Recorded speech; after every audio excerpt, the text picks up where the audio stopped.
Saudara-saudari terkasih, salve, salam sehat untuk kita semua. Injil suci yang kita renungkan hari ini adalah dari Injil Markus pasal 3 ayat 13-19, yaitu Yesus memanggil ke-12 rasul. Dikisahkan bahwa Yesus naik ke atas bukit, kemudian ia memanggil orang-orang yang dikehendakinya.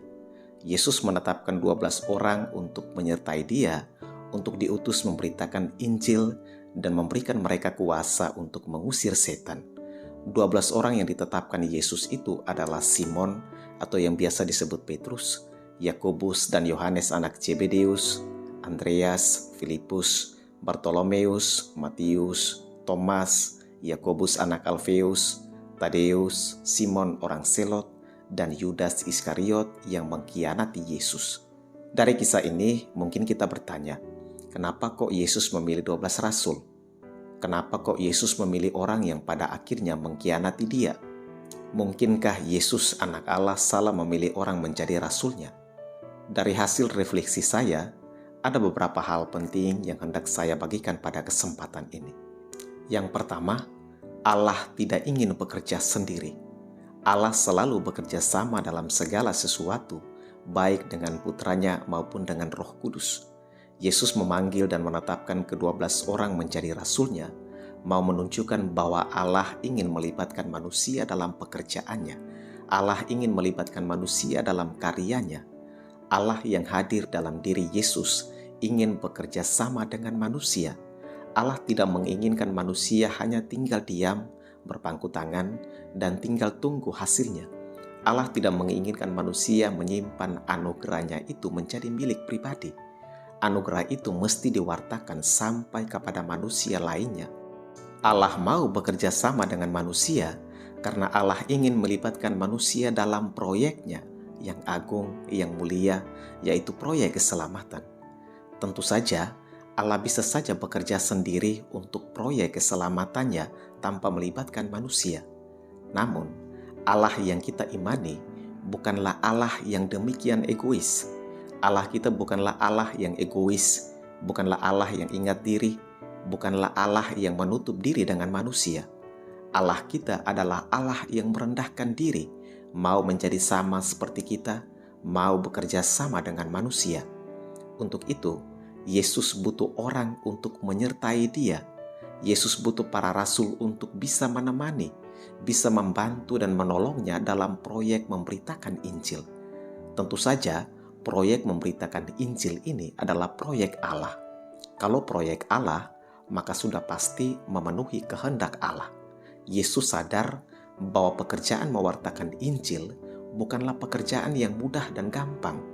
Karena itu, Yesus butuh orang, Yesus butuh manusia, Yesus butuh para rasul. Yesus butuh tim dalam bekerja untuk mewujudkan kehendak Allah. Yesus membentuk tim kerja itu bukan di luar kehendak Allah, melainkan atas kehendak Allah, atas restu dari Allah.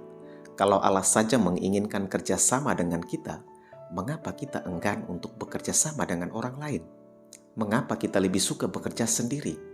Murid Kristus berarti orang mengikuti jejak Kristus. Artinya mau bekerja sama dengan siapapun, mau melibatkan siapapun dalam pekerjaannya. Tuhan tidak ingin kita bekerja sendiri dalam memberitakan Injil. Orang yang bekerja sendiri sama artinya dengan orang itu egois, ingat diri, dan menutup diri dengan sesamanya.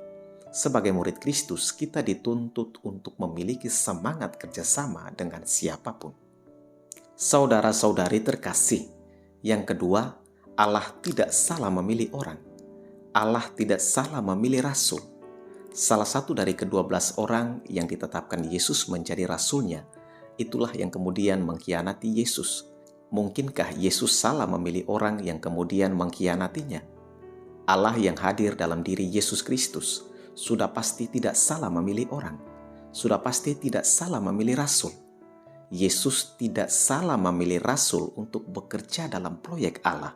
Yesus tidak salah melibatkan orang dalam karya Allah, dalam pekerjaan Allah. Mana mungkin Yesus yang adalah anak Allah melakukan hal yang salah dan keliru? Atau mana mungkin Allah yang maha baik melakukan kesalahan dan kekeliruan? Akan menjadi tidak masuk akal kalau kita beriman pada Allah yang melakukan kesalahan dan kekeliruan. Allah selalu saja melakukan hal yang baik dan benar. Allah sama sekali tidak pernah salah atau keliru dalam menetapkan dan memutuskan segala sesuatu. Tidak mungkin Yesus yang adalah anak Allah melakukan apa yang tidak sesuai dengan kehendak Allah. Memang Allah sudah lebih dahulu mengetahui bahwa pengkhianatan terhadapnya pasti akan terjadi. Tapi bukan berarti Allah sengaja membiarkan Yudas mengkhianati dirinya. Kalau Allah sengaja membiarkan pengkhianatan terjadi atas dirinya, maka Allah sebetulnya telah melawan dirinya sendiri. Allah memang tidak menghendaki pengkhianatan. Allah tidak menginginkan pengkhianatan. Toh kalau pengkhianatan itu terjadi, itu bukan atas keinginan Allah, bukan atas restu Allah, melainkan karena ego manusia. Allah bahkan tidak kehilangan akal untuk mengubah pengkhianatan menjadi sebuah peristiwa penebusan. Pengkhianatan memang bukanlah kehendak Allah. Allah memang tidak menghendaki manusia mengkhianatinya. Kalaupun pengkhianatan itu terjadi, Allah hadir dalam pengkhianatan Yudas dan berkarya dalam peristiwa itu justru menjadi keselamatan. Kalau Allah saja mengalami pengkhianatan, lalu bagaimana dengan kita? Sebagai murid Kristus, pengkhianatan sudah pasti akan kita alami.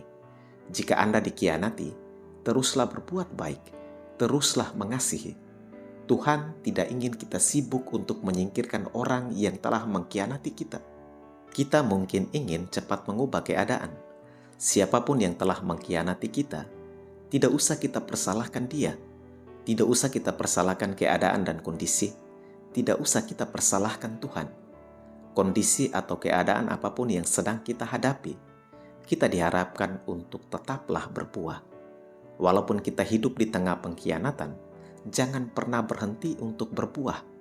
Kalau kita sibuk mempersoalkan orang yang telah mengkhianati kita, yang telah menyakiti kita, kita malah tidak akan memproduksi buah apapun dalam hidup ini. Malah kita akan berubah justru menjadi pengkhianat pula.